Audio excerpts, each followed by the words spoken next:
अस्सलाम वालेकुम, welcome back to another video. आज की वीडियो में ना बहुत सारे स्टूडेंट्स के उन सवालों को हम कवर करेंगे जो मैंने पहले नहीं बताए हुए। बहुत सारे क्वेश्चंस को मैंने बहुत क्लियरली बता दिया है और अगर बार बार पूछते हैं इसका मतलब है या तो वो नए पेज पे आए हैं या उनके पास इंफॉर्मेशन नहीं है। तो कोशिश ये किया करें, अगर कोई आपका क्वेश्चन हो तो you can drop in the comment section. I can not answer all of your question in the inbox. अच्छा, अब बात यह है, सबसे पहला क्वेश्चन ये है कि डीवीएम का स्कोप क्या है। बहुत सारे स्टूडेंट ने पूछा है तो मैं उनको बड़ा अप्रिशिएट करता हूँ। डीवीएम का या किसी भी फील्ड का स्कोप इस सूरत में होता है कि आपको उस फील्ड में ग्रिप हो या आपको उस फील्ड में काम आता हो, तो उसमें स्कोप बहुत अच्छा होता है। आजकल के दौर में अगर हम बात करें तो DVM doctor of veterinary medicine 5 साल का कोर्स है जो कि गवर्नमेंट यूनिवर्सिटीज़ में भी होता है, प्राइवेट यूनिवर्सिटीज़ में भी होता है।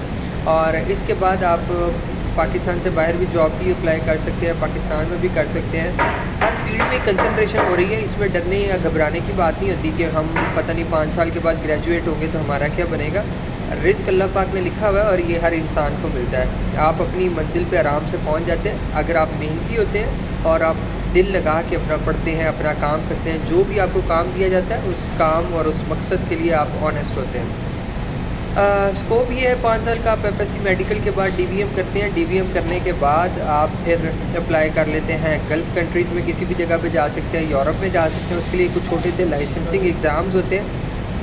पहले ये बहुत ज़्यादा मुश्किल हुआ करते थे, मुश्किल नहीं होते थे, हमें बहुत ज़्यादा इन्फॉर्मेशन की एक्सेस नहीं होती थी। अब माशाल्लाह बहुत सारे ग्रेजुएट्स ने इसको पास किया है, जिसमें नेवले है, ऑस्ट्रेलिया और न्यूजीलैंड का एक सेपरेट टेस्ट है, अमेरिका का RCVS है। इस तरह हर मुल्क के अपने अपने टेस्ट हैं। दुबई का अपना लाइसेंसिंग एग्ज़ाम है, सऊदीया का अपना है, Kuwait, Qatar, Oman, her in country के अपने अपने लाइसेंसिंग एग्ज़ाम्स हैं और ये बहुत ज़्यादा मुश्किल नहीं होते। ख़ास तौर पे पाकिस्तान वाले जो वेट्स हैं ना, वो बड़े मजबूत, अच्छे और सस्ते वेट्स होते हैं, तो ये बड़ी जल्दी एडजस्ट हो जाते हैं किसी भी जगह पे। और मेरी सबसे ये रिक्वेस्ट है, अगर आप ग्रेजुएट हो रहे हैं या ग्रेजुएट हैं या सोच रहे हैं डीवीएम का, तो ये एक अच्छा ऑप्शन है आजकल के दौर में। इसके अलावा भी बहुत सारी फील्ड हैं। हम उन लोगों से हमें मशवरा करना चाहिए जो लोग वाकई किसी फील्ड के अंदर ग्रिप रखते हों। ऐसे लोगों से मशवरा नहीं करना चाहिए।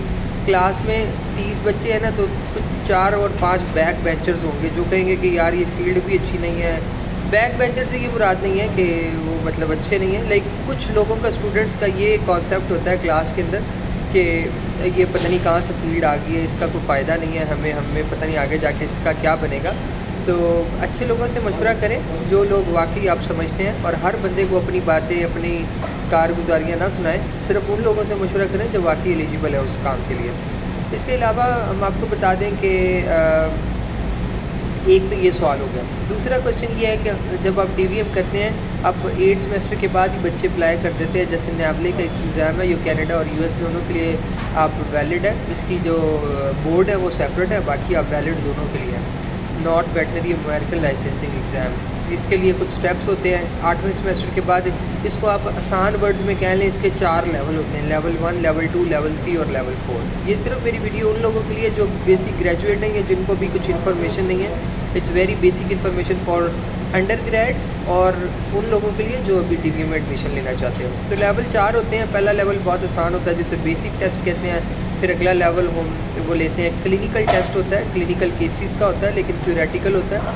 फिर प्रीलिमिनरी सर्जिकल असेसमेंट होती है, उसके बाद फिर सर्जिकल असेसमेंट, जिसे CP कहते हैं। मतलब लेवल 4 होते हैं। 2 लेवल के बाद आप वहाँ पे प्रैक्टिस करने के लिए एलिजिबल होते हैं। और ये जो 2 टेस्ट हैं ये आप पाकिस्तान में बैठ के किसी भी जगह पे दे सकते हैं अगर आप मेहनती हैं। अगर आप पहले दिन से तैयारी शुरू करते हैं तो आपके लिए बहुत आसान है। तो ये अगर प्रॉपर टाइम दे किसी भी चीज़ को, कोई भी चीज़ पढ़ते हैं, तो उसकी चीज़ों के ना कीवर्ड्स निकाल लें उस चैप्टर में, उस कॉन्सेप्ट में, उस टॉपिक्स में से कीवर्ड्स निकालें और इन कीवर्ड्स की बेस पे आप अपने आप को इम्प्रूव करें। डीवीएम बहुत बड़ी फील्ड है, बहुत बड़ी फील्ड है। जब हम डीवीएम में आते हैं तो सब लोग ये समझते हैं कि इस दुनिया के अंदर जितनी भी स्पीशीज़ है, हर स्पीशीज़ का ईच एंड एवरीथिंग हमें पता है। ये बिल्कुल गलत है, ऐसे नहीं होता। बहुत हमें बेसिक्स चीज़ों का पता होता है कि अब अगर फॉर एग्जांपल अगर एक पेशेंट के मुंह के अंदर आपको वो नज़र आ रहा है, अल्सर नज़र आ रहा है, तो हम इसको लिंगुअल अल्सर्स कहेंगे। कोई भी स्पीशी होगी तो हम इसको लिंगुअल अल्सर्स कहेंगे। बात बताने का मकसद ये है कि हमें बेसिक्स का आइडिया होता है और वो बेसिक को हम इम्प्लीमेंट करते हैं दूसरे केसेस के अंदर भी। इसी तरह सर्जिकल बाकी सारी चीज़ें बिल्कुल सेपरेट होती हैं। और ये jack of all none of them ऐसे वाले काम ना करें कि आप सारी फील्ड के आपके मैं मास्टर बनना चाहता हूँ हर फील्ड का, ये बात बड़ी अच्छी नहीं है। आपको कोई भी एक फ़ील्ड चूज़ करनी है और ये ऐसे चूज़ ना करें कि मैं जी एक बंदा है जी वो बड़ी लैविश फील्ड है इसलिए मैं इसको चूज़ कर रहा हूँ। मैं एक ऐसे डॉक्टर को भी जानता हूँ जो रिसेंटली अभी मेरे नज़रों से गुजरा है, शायद वो मैं उसको पढ़ाता भी रहा हूँ। तो वो माशाल्लाह अब यूके में जाते साथ प्रैक्टिस कर रहा है, अभी 1 साल हुआ उसको ग्रेजुएट हुए, तो वो डेयरी में प्रैक्टिस कर रहा है। इसी तरह यूएस के अंदर भी डेयरी में प्रैक्टिस आप कर सकते हैं, लाइसेंसिंग वगैरह, इसे हर्ड पर्सन भी कहते हैं, हर्ड मैनेजर के टाइप की ये जॉब होती है। तो बस ये लक की बात होती है, अगर आप डीवीएम भी कर लेते हैं तो ये 100% कन्फर्म नहीं है कि आप बहुत मास्टर बन जाएंगे। और अगर आप इसके अलावा भी कोई फील्ड लेते हैं तो आप ये नहीं कह सकते कि मैं इस फील्ड में आ जाता हूँ तो मैं बड़ा मास्टर हूँ। आपने कोई भी फील्ड चूज़ किया, आपको उसके अंदर मेहनती होना चाहिए और इंशाल्लाह अल्लाह पाक ने रिस्क लिखा हुआ है हर इंसान का हर फील्ड के अंदर। तो इंशाल्लाह आपको उम्मीद करते हैं कि रिस्क के अंदर आपकी आसानी होगी, मेहनती हो कोई भी फील्ड है। मैं सिर्फ डीवीएम की इसलिए बात कर रहा हूँ क्योंकि इसका मैंने खुद भी डीवीएम किया हुआ है, तो उसके बाद फिर मैंने एमफिल किया था सर्जरी में। तो बाकी जितनी भी कंट्रीज है उसमें एमफिल का कोई फ़ायदा नहीं होता। टू बी ऑनेस्ट, जो आपने 2 साल एमफिल में लगाने हैं ना वो ज़ाया बिल्कुल भी ना करें। और आप कोशिश करें कि अपने उधर अपनी डीवीएम को अच्छे तरीके से स्ट्रॉन्ग करें और फिर उसके बाद 1 साल आप तैयारी करें इसकी नेवले की, 1 साल के बाद नेवले पेपर दे दें। जो है ना ये एमफिल ये उन लोगों के लिए अच्छा होता है जिन्होंने रिसर्च वर्क पे काम करना। और रिसेंटली मेरी एक जॉब हुई थी यहाँ पे नैदरलैंड के पास है, यूएसए से 4 घंटे की दूरी पे, वहाँ पे एक यूनिवर्सिटी है XYZ। तो वहाँ पे मेरी जॉब हुई थी एज ए एसोसिएट के तौर पे हुई थी, टीचर एसोसिएट। तो बड़ी अच्छी जॉब थी, पैसे भी अच्छे थे, लेकिन वो ये है कि आपने अपनी फील्ड सेलेक्ट करनी होती है। और फिर दूसरी बात ये भी होती है कि हर इंसान को हर जगह पे जॉब नहीं मिलती, ये आपकी लक पर भी डिपेंड करते हैं आप कितने लकी हैं। तो उम्मीद करते हैं आज की जो बेसिक वीडियो है ये अंडर ग्रेड्स और लोगों के लिए मोटिवेशन का बायस बनेगी।